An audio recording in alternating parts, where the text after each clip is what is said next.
अस्सलामु अलैकुम वरहमतुल्लाहि वबरकातुह। नहमदुहु व नुसल्ली अला रसूलिहिल करीम। अम्मा बाद फ़अऊज़ु बिल्लाहि मिनश शैतानिर रजीम।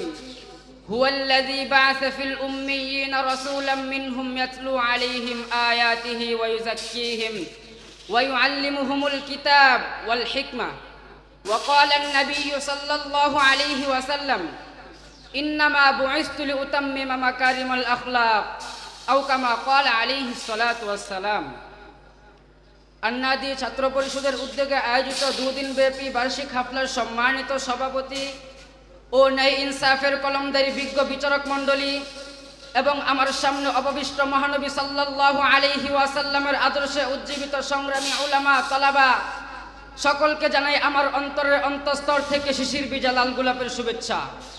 প্রিয় উপস্থিতি, আন্নাদির পক্ষ হতে আজ আমাকে বাংলা বক্তৃতার যে বিষয়টি দেওয়া হয়েছে তা হলো সমাজ সংস্কারে মহানবী সাল্লাল্লাহু আলাইহি ওয়াসাল্লামের যুগান্তকারী ভূমিকা ও আমাদের করণীয়। সময়ের সংক্ষিপ্ত পরিসরে নির্ধারিত বিষয়ের উপর কিঞ্চিত পরিমাণ আলোকপাত করার প্রয়াস চালাবো ইনশাআল্লাহ। প্রিয় উপস্থিতি, যখন পৃথিবীতে মানবতা বলতে কোনো কিছু ছিল না, সুশীল সমাজের কোনো অস্তিত্ব ছিল না, সমাজের চারিদিকে অন্যায়, অবিচার, জুলুম, নির্যাতন আর পাশবিকতার আগুন দাউ দাউ করে জ্বলছিল, জাহিলিয়াতের হিংস্রতায় হারিয়ে গিয়েছিল আদর্শ সমাজ ব্যবস্থা, ঠিক তখনই আল্লাহ তাআলা এক জন্মগত এতিম সন্তানের আবির্ভাব ঘটান। তিনি আর কেউ নন, তিনি হলেন সর্বযুগের সর্বশ্রেষ্ঠ মহামানব সরদারে দু আলম মুহাম্মদ আরবি সাল্লাল্লাহু আলাইহি ওয়াসাল্লাম, যার জন্ম ছিল গোটা জাহানের জন্য এক রহমত স্বরূপ, যিনি ছিলেন জীবন ও জগতের খুঁটিনাটি হতে বৃহৎ, সব ক্ষেত্রে সর্বোৎকৃষ্ট আদর্শ এবং সমাজ সংস্কারে এক যুগান্তকারী মহামানব। তিনি মদিনার ইসলামী প্রজাতন্ত্রের সর্বপ্রথম রাষ্ট্রপতি ছিলেন। মদিনাকে তিনি এমন কল্যাণমুখর এক রাষ্ট্রে পরিণত করেছিলেন যে রাষ্ট্রের সর্বোচ্চ আসনে যেমন আসীন ছিলেন তিনি, তেমনি জনসাধারণের হৃদয়ের মণিকুঠায় অবস্থান ছিল তার। প্রিয় উপস্থিতি, মহানবী সাল্লাল্লাহু আলাইহি ওয়াসাল্লামের একটি ঐতিহাসিক সাফল্য হলো তিনি মদিনার ইতিহাসে সর্বপ্রথম একটি লিখিত শাসনতন্ত্র মানবতাকে উপহার দিয়েছিলেন।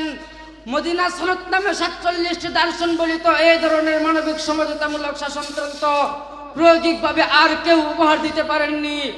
তিনি কুরআন সুন্নাহর আলো দ্বারা সমাজ থেকে দূর করেছিলেন সর্বপ্রকার জাহালাত, অন্যায়, অবিচার আর জুলুম, নির্যাতন এবং জাতিকে গড়ে তুলেছিলেন উন্নতির এক উচ্চ শিখরে। গোটা সমাজ ব্যবস্থাকে তিনি সাজিয়ে তুলেছিলেন নতুন ধাঁচে, গড়ে তুলেছিলেন আদর্শ সমাজ ব্যবস্থা। মক্কা বিজয় পরবর্তী সময়ে আরব উপদ্বীপের হাজার হাজার বর্গমাইল এলাকা তার অধীনে চলে আসে। গোটা জাজিরাতুল আরব বা আরব বদ্বীপের একচ্ছত্র অধিপতি হিসাবে তিনি মদিনাকে কেন্দ্রীয় রাজধানী করে সমগ্র শাসন এলাকা 10টি প্রদেশে বিভক্ত করেছিলেন। প্রতিটি প্রদেশে গভর্নর নিযুক্ত করে প্রতিটি অঞ্চলে শান্তি শৃঙ্খলা, ন্যায় বিচার, নিরাপত্তা নিশ্চিত করেছিলেন। মুহতারাম হাজিরিন, এই সকল বিধিবিধানের মাধ্যমে মানুষের মৌলিক অধিকার তথা খাদ্য, দ্রব্য এবং বাসস্থান সহ সকলের জন্য মানুষ হিসাবে নিরাপদে বেঁচে থাকার অধিকার নিশ্চিত করেছিলেন। সুতরাং আজকে জাতির সামনে বুক ফুলিয়ে মাথা উঁচু করে এই কথা বলতে পারি, মহানবী সাল্লাল্লাহু আলাইহি ওয়াসাল্লাম সমাজ সংস্কারে যে যুগান্তকারী ভূমিকা রেখেছেন, বিশ্বের কোন তন্ত্র মন্ত্র আজও পর্যন্ত সে ভূমিকা রাখতে পারেনি, কিয়ামত পর্যন্ত রাখতে পারবে না, পারবে না, পারবে না।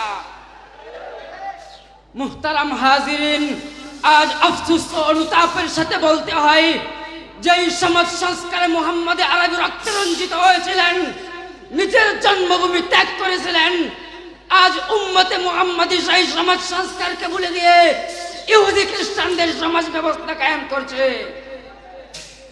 মুহতারাম হাজিরিন, আজ মুসলিম উম্মাহের এই চরম ক্লান্তিকালে, ভয়াবহ দুর্যোগপূর্ণ মুহূর্তে আমাদের করণীয় হলো আমরা মুহাম্মাদের আদর্শে আদর্শিত হব, আমরা মুহাম্মাদের চরিত্রে চরিত্রবান হব এবং মহানবী সাল্লাল্লাহু আলাইহি ওয়াসাল্লামের সমাজ ও রাষ্ট্র সংস্কার সংক্রান্ত নীতিমালা পুঙ্খানুপুঙ্খানুরূপে অনুসরণ করব। আল্লাহ চাহে তো এর মাধ্যমে আবার বিশ্বে সেই মুহাম্মাদি সমাজ কায়েম হবে ইনশাআল্লাহ।